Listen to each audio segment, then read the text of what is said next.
My name is Maddie Biehl. That's spelled M-A-D-D-I-E. B as in boy, I-E-H-L. And I'm a certified athletic trainer here at The Ohio State University.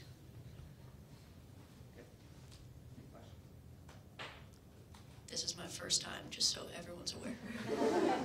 Can you walk people through what happened, what your response was, and how scary it was for you? So exactly a year ago today, I was one of the certified athletic trainers at University High School in Normal, Illinois. February 9th, 2017, it was just a normal day for me. I was preparing athletes for practice and doing rehabs and treatments and such when one of Kai's teammates came and got me from the athletic training room and said, "Maddie, it's Kai, he's down." I ran out into the gym. I opened the gym door, saw that Kai was lying face up, not moving. I turned back to my coworker and said, "Call 911 and get the AED." I ran over to Kai, did everything I was trained to do through all my schooling and every certification that I have. I took his vitals. He did not have a pulse and he was not breathing, so I began CPR immediately. I performed CPR for probably a total of about 4.5 minutes before Kai was revived. The AED shocked him one time. EMS arrived shortly after he was revived, at which point I was checking his cognitive function. Oh, you asked if it was scary. First time. Actually, I wasn't scared at all. It was kind of a fight or flight instinct kicked in within me. And I'm very grateful for all the intensive training that certified athletic trainers have because it prepared me for that moment in my career. It seems like this stands out in your mind with the way you just described it. I mean, why, given other things you've done, why is this moment so vivid for you? It seems. This moment is so vivid because it's the reason certified athletic trainers are in the position that they are in. Yes, we can save a mean ankle and help you recover from an injury, but at the end of the day, we're there for a potential life-threatening emergency. And I think when you go through that situation, it's something that is ingrained in your mind even more so than when you did get all of that schooling. So for me, looking back on it, I can recall almost every single detail of that day. Have you gone through anything similar, or was it basically taping ankles and whatnot for you? Ironically, exactly 1 month prior to that, again at University High School, we had a fan in the stands go down with a convulsive seizure, and she also stopped breathing.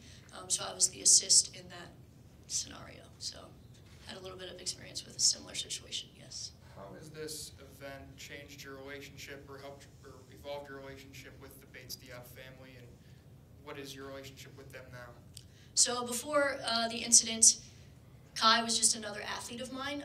Working at a high school, you have a lot of athletes to take care of, so you don't necessarily gain a relationship with a lot of them like you would want to if you worked just Ohio State basketball. But after the incident, they're my family now.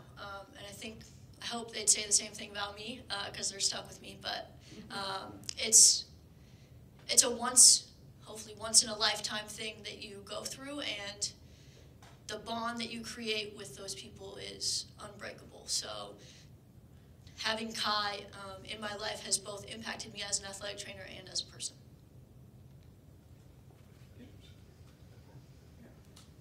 Is it just happenstance that you ended up here?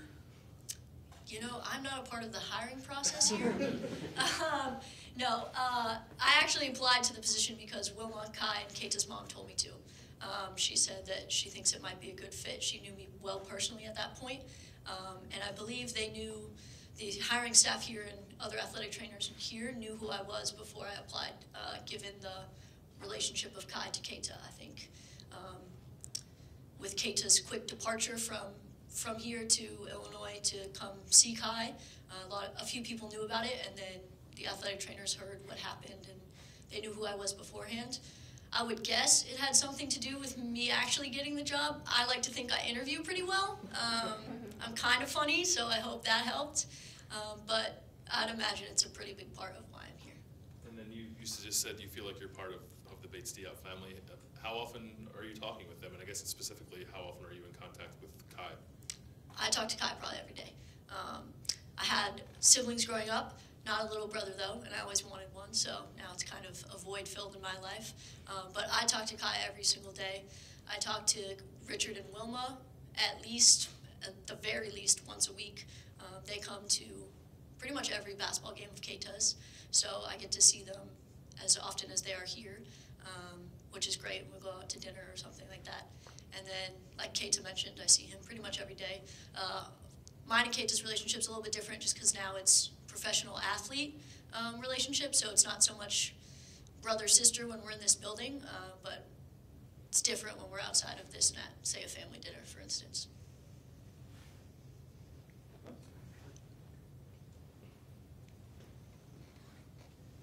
Maddie, what is it like, in that moment when, maybe it's not a moment you were expecting Kai to, be down like that? I mean, what goes through your mind in an instant like that, when something like that happens in an instant where you're not expecting it? It's a pretty quick response. So I went from just my normal afternoon, which is about 0 miles per hour, to 100 really quick. So with that quick of a change, you just kind of get in the instinct mode. It's hard to describe unless you are a healthcare professional, but you just kind of get in that mode that your one job at that exact moment in time is to save that person's life. So that was the only thing on my mind at that point in time. I can tell you that afterwards, and once he was being transported to the hospital, I had to stay back for a girls' basketball game. It went back to 0 really quickly, so it was kind of a roller coaster of a day for me emotionally, but the main concern at that moment in time was to just save his life, which I'm very grateful I was successful at. I don't know what the rules are in terms of high schools needing to have a trainer. Can you say what that is? And if it's not mandatory, I imagine you would be a proponent of making it mandatory? Yes, it's different in each state, but no, it is not mandatory. It's highly recommended, obviously, for reasons like these. But yeah, where I'm from California originally, you don't even have to be certified to be an athletic trainer in that state. So if you wanted to be, you could go to a high school and say, hey, I want to be the athletic trainer here, and they'd give you a job. I think that speaks for itself. No offense to you. I don't know your background, but I assume you're better at this side of things than that side of things. And that goes for across the country. Yes, you have to be a certified athletic trainer, but it's not mandated at every high school. You don't have to have one. And to me, it's not a way to have it be, because I put myself in the parents' shoes. And if I had a child and they were participating in after-school athletics and there's no one there to take care of them at the end of the day, if something like that does happen, it's not a high school that I would want my child to go to.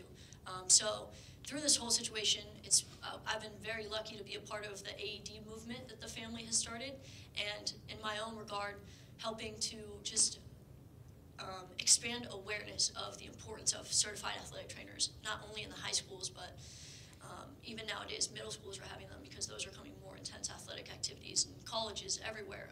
Just the importance of having an athletic trainer wherever you have athletic participation. I assume it's safe to say that if you or another athletic trainer hadn't been there, he wouldn't have survived. Is that true? Yes. 98% of people that have what Kai had do not survive that incident. If he did not have a certified athletic trainer, or at the very least an AED, he would not have survived by the time EMS arrived.